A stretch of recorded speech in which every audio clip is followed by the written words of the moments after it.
tight racing at very high speeds, and it's very, very exciting.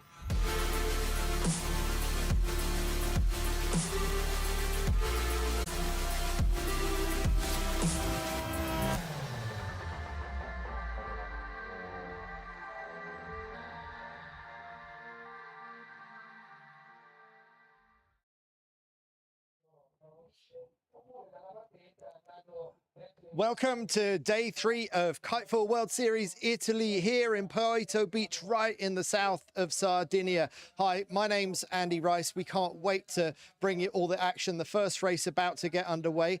I'm lucky enough to have as my co-commentator one of Britain's best kitefoil racers, Jimmy Craythorne. Always choices to be made about which kite to use. How do you rate the conditions? What are the conundrums that they're going through right now?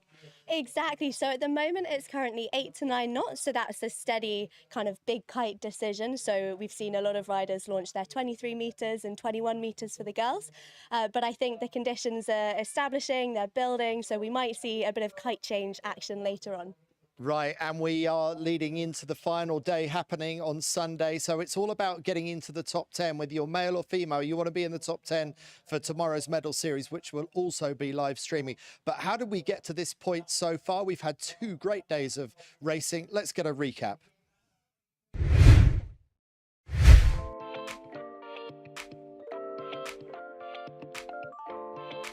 Day 2, and it doesn't get much better than this on Poetto Beach. Andy, how did it go in the women? Well, in the women, it was Lauriane Nolot who really came through strongly today, winning all 4 races in the women's division, and so she moves ahead into top spot. Brianna Whitehead from Australia drops to 2nd, and then Elena Lengweiler from Switzerland now in 3rd place. And how about the men? In the men, Max Mader came through really strongly from 7th place in the last race, came back and won that race, making it 3 out of 4 today, him confirming his spot in the yellow bib at the front of the fleet. Lorenzo Boschetti in 2nd, Martin Dolenz from Croatia in 3rd, and a special mention for Greece's Cameron Maramonides, who is just getting better and better day by day. So that's 8 races down, only 4 more to go to complete the opening series, and then we've got the medal series on Sunday.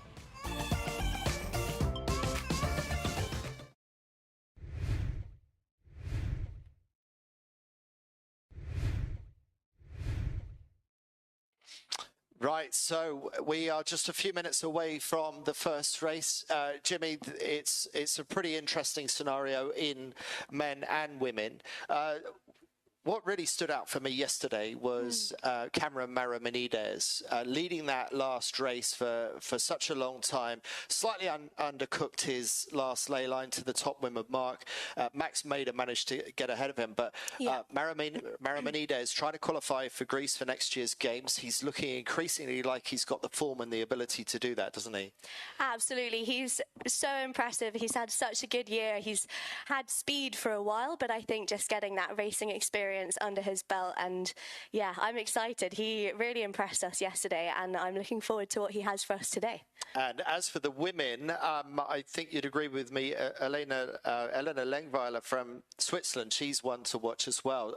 Not been in the game that long, you probably know her pretty well. How do you rate her ability to climb today? Absolutely. So again, super impressed with what she's shown us so far. Her speed is really, really good. And again, she's just one of those riders who's a bit newer to the scene. So having all of this racing experience this year, she's just getting better and better. And I think this event has been amazing for her to just shine. Right, we will have a quick break, and we'll be back to you shortly as we get into the start of this first race of the afternoon. Alles Große entsteht dort, wo Menschen neue Wege gehen. Gemeinsam erschaffen wir, was alleine nie entstanden wäre. Wir tragen alles, was es dazu braucht, in uns. Einzeln sind wir stark, gemeinsam sind wir noch stärker. Es ist das Wir, das uns alles erreichen lässt. Raiffeisen. Wir machen's möglich. So we've got 4 minutes 20 until the start of the first race, and the conditions look like they are just about good enough to get racing. We expect the breeze to build on a typical afternoon here in Cagliari. Jimmy, it's unusually warm for this time of year. I mean, we come to Sardinia in October because we know it's going to be pretty good, but I mean, it's still mid to late 20s in the Celsius. I mean, it's a continuation of summer for us, isn't it? I mean, I don't believe it. I think none of us were expecting this like absolute glamour conditions. It's sunny, it's windy, and I've been here a lot, but I've never had this heat that we're experiencing. It's awesome.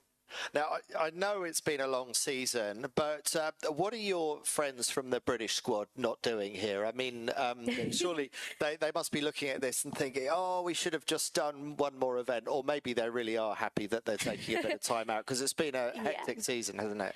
Absolutely. Yeah, I think when you see the racing scenes, of course you have a bit of FOMO, and I think Maddie messaged me. She was like, I wish I was there. It looks amazing. But yeah, it's been a massive season for lots of the races, and I think it's a good effort for the guys that are here. They must be exhausted at this point, but they're still pushing hard, and yeah, it's really good to see. And you even got to go out for a little ride yesterday evening, thanks to Orange Man, one of our favourite riders, the Italian Simo and his dog Nespula. Simo, one of the great characters, and lends you this gear to go out for a little joyride last night. Oh, it was so kind. I think especially when it's race gear, like people really look after their equipment, and it was super kind of him to let me have a session, and it was the perfect evening. Sun was setting, about 8 knots, lovely. Could you remember how to do it?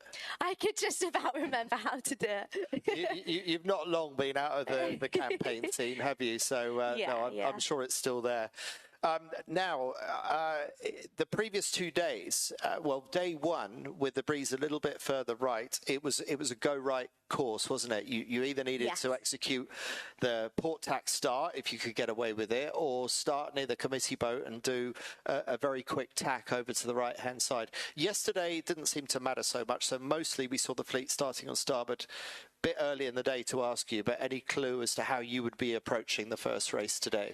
I think I would approach it with an open mind, because as we saw, both days have been completely opposite. They've been the similar conditions, but with yesterday was slightly more left with the breeze, and it really did change the strategy. So I think if I were out there, I would just be having a good couple of laps of the course just to get an idea of what's going on and which day it's going to be more similar to, really. And this is probably the lightest breeze that we've seen so far, and as we were looking out across the course just now, 5 minutes ago, it was looking a little bit soft up at the top. So how would that affect your strategy going up the course?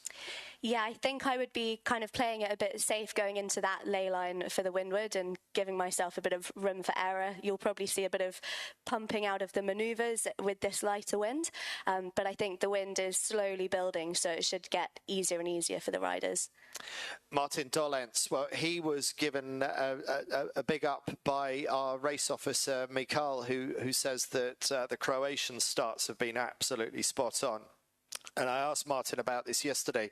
Does he use a transit? Does he sight down the line and use what in sailing terms we call a transit to judge where the line is? But no, he does it just by sort of spatial awareness. But however Martin is doing it, he is one of our very consistently high-performing starters. 25 seconds to go. Looking to your right as you see it now for the pin end of the line, that is often a key place to start. 15 seconds to go, and this is men and women racing off one start line out of Poetto Beach with the city of Cagliari in the background in the south of Sardinia. 5, 4, 3, 2, 1. Watch the kites go down into the power zone, and they're away. And some pumping to get fully up to speed. It's a clear start. So a couple of riders, and I think again one of them, Martin Dolence, with a clear lead out of the start line. And Jimmy, I see Max Mader with a pretty good start as well in the yellow bib. Exactly, that's really interesting. So our top 3 at the moment, we have Maximilian, who chose to go for a more boat end start, whereas Lorenzo Bischetti is right down at at the pin, and Martin's in the middle. So all three of our leaders have a very different idea of what's going on here. Right, and you can see sort of middle left of picture, someone has really poked out. I think that might be Martin Dolence. Once again, Dolence absolutely nailing his starts, and in any form of sailboat racing, if you can get your nose out early, those few meters of gain early on in the race can translate to hundreds of meters further up the racetrack. Absolutely. It's so important, especially with these big kites. You just want to be in clean air. You don't want to be in anyone's dirty air. It looks like those that have the choice, such as Dolence, have elected for an early tack out to the right-hand side. So it seems like Martin Dolence is treating this similar to the day one conditions where he thinks it's a go-right race course. Otherwise, he probably would have carried on a little bit longer. But Jimmy, it could be that it doesn't really matter. It could be that it's okay going up either side of the race course. Exactly. I think this first race is a little bit of an experimental race for these guys. You can see Lorenzo is pushing out a bit more into that top left corner, and he has the most experience in this venue. He's Italian himself, so maybe he knows something that the others don't. We'll see. Now, Lorenzo Boschetti, he sometimes has off weeks. This is definitely one of his on weeks. I mean, he's really pushing Max Mader very hard, and those two have quite a gap on the rest of the fleet in terms of overall points, just 2 points in it, and Boschetti will be really keen to take more races away from Max Mader and try and grab that yellow bib off the 17-year-old Singaporean, our reigning world champion, who's currently leading overall in the series. So Max Mader has a target on his back, and Lorenzo Boschetti has the self-belief, especially on home waters, to think that he can take that yellow bib away from Mader. Right, some of them tacking very close into the marina, the far left of your picture, the far right as the riders are looking at it. So some of them believe it pays to really hit that corner hard up underneath the hill of Cagliari on that left-hand side as you see it on the screen. And what do you think, Jimmy? How do you think it's working out for those that did the early tack out?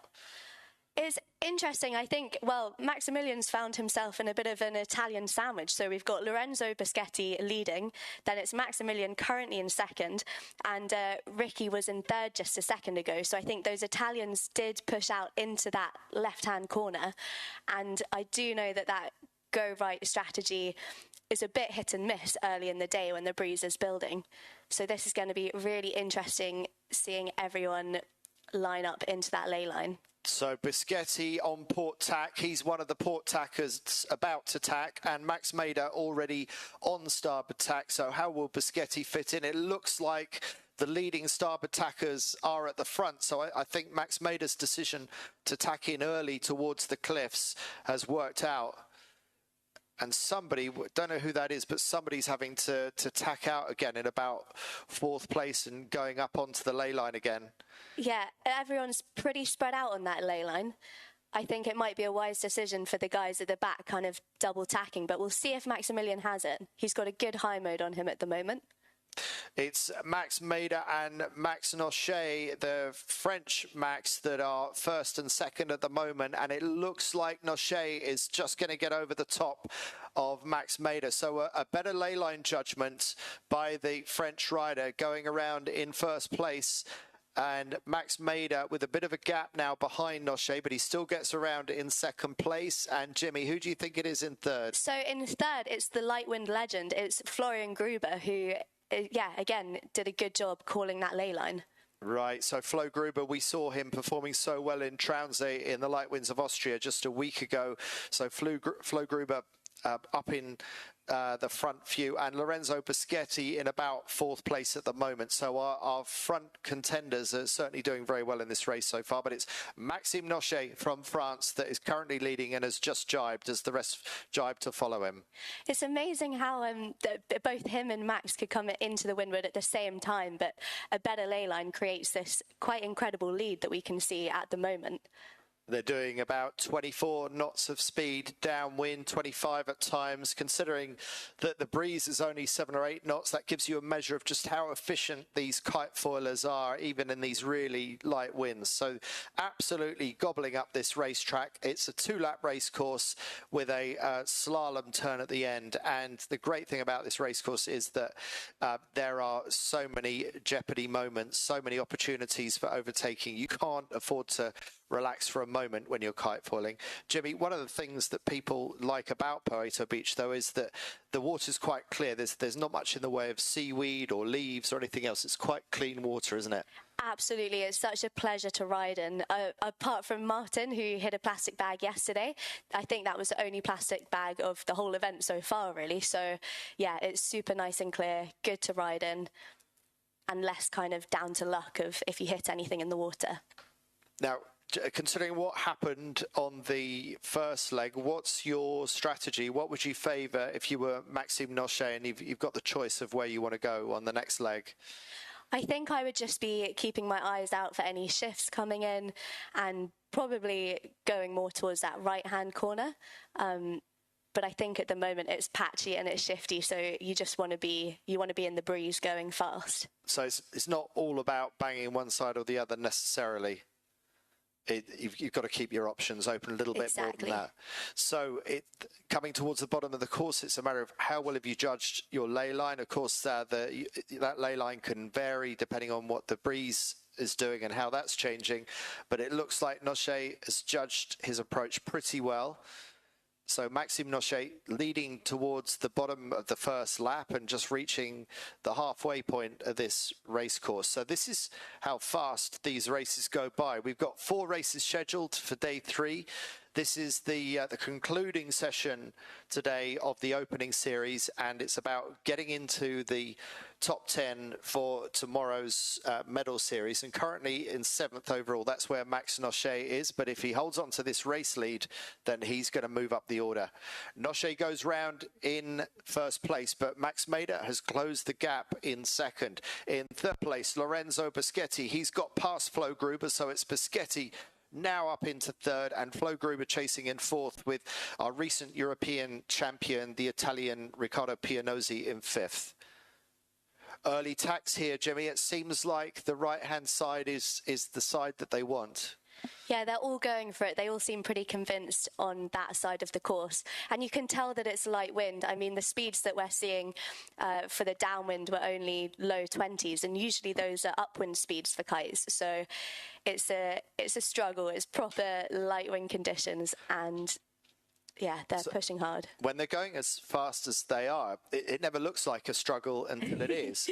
Exactly. But, you know, so much of their speed is coming from apparent wind. And if you lose your apparent self-generated wind, then suddenly you can go from looking very clever to very silly in a very short space of time, I would think. Absolutely. You have to really think about that tack, where you're going to tack. You have to go into it with solid speed and just kind of keep the kite moving through the air, keep the flow over the foil. Everything has to keep moving. How do you rate the relative speeds of Mader and Nochet? I mean, Mader is the heavier rider. That doesn't necessarily mean that's a bad thing, even in these light winds. Do you think Mader has a marginal speed edge over Nochet? Absolutely. I'm impressed with that because they've got similar angles, but Max is definitely gaining on Maxime there. So there's not much that Nochet can do about this. If Mader's got the straight line speed, then Mader can afford to go the same way as Nochet and potentially take the advantage. We can see some of the girls on the screen there on their 21 metres. So the guys are on 23 metres. That was Brianna. Oh, and a little splash down there as well. And there's Nolo just she's pumping her way out to the right-hand side. So this is the battle behind, and you can see that these are marginal conditions. When you see this much pumping, we have to be a little bit concerned whether there is going to be enough wind to see the race out. It's just, you see the speed of these boards when they're up and running, and they're doing over 20 knots. But if you fall off the foil, you might never get back up on the foil in these kind of conditions. So it's pretty dicey, and every manoeuvre there will be hearts in mouths just trying to make sure that they manage to get through the the maneuvers successfully. But it looks like our two front runners, Max Mader against Max Nochet, have both successfully tacked onto starboard. You're so right, Andy. I think this is the kind of race where your heart is in your mouth. You just don't breathe for the whole time, just trying to stay on the foil and do all the little things right, you know? So Max Nochet, Mader has managed to overtake Nochet, but Nochet is slightly more to windward. So if Mader has undercooked the ley line, then there's still an opportunity for Nochet to come back. But if Mader has judged the ley line correctly, then